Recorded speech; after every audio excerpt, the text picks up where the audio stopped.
Des bijoux, de la décoration, des produits frais fabriqués à Saint-Pierre-et-Miquelon.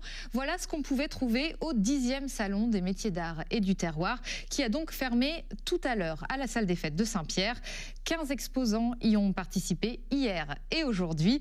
Peu d'artisans de l'archipel réussissent à vivre exclusivement de leur activité. Cet événement, organisé par la Cassima, leur donne donc un joli coup de pouce. Baptiste Boson et Jérôme Anger. Il fallait se serrer dans la salle des fêtes de Saint-Pierre.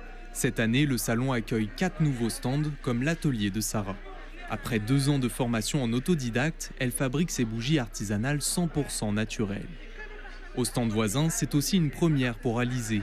Cette aide-soignante s'est lancée dans le macramé, ou l'art de faire des nœuds. Depuis 1 an, elle a lancé Créa Déco. Alors ce salon, c'est un moyen de se faire connaître. Ça permet aux gens aussi de savoir qui se cache derrière ce nom et de montrer autrement que via une page Facebook que tout le monde ne suit pas forcément.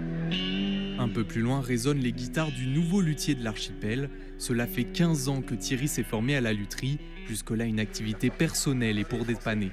Mais face à une hausse de la demande, il a créé en septembre sa micro-entreprise en plus de son métier principal, maître de chai. Par rapport au whisky, on va pouvoir facilement vendre des bouteilles. Là, une guitare, c'est quand même différent. Non, par contre, c'est créer un carnet d'adresses. Voilà, créer des contacts. J'ai eu pas mal d'autres artisans, contact avec d'autres artisans qui travaillent le bois d'une manière différente. Que ça crée des liens, surtout. Là, ça sert à ça, je pense, le salon. Se professionnaliser et se faire connaître, ce sont les 2 objectifs de ce salon.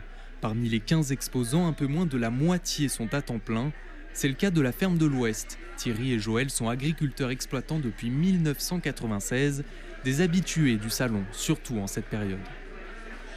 C'est une partie de notre chiffre d'affaires assez importante qui se joue sur les 2 derniers mois de l'année. Donc c'est vrai qu'il faut essayer de ne pas se louper, quoi. On essaye de faire des nouveautés. Cette année, on a fait un foie gras avec son coulis de framboise. C'est pas systématiquement tous les ans, parce qu'il y a des produits aussi, on va dire, traditionnels qui marchent très bien.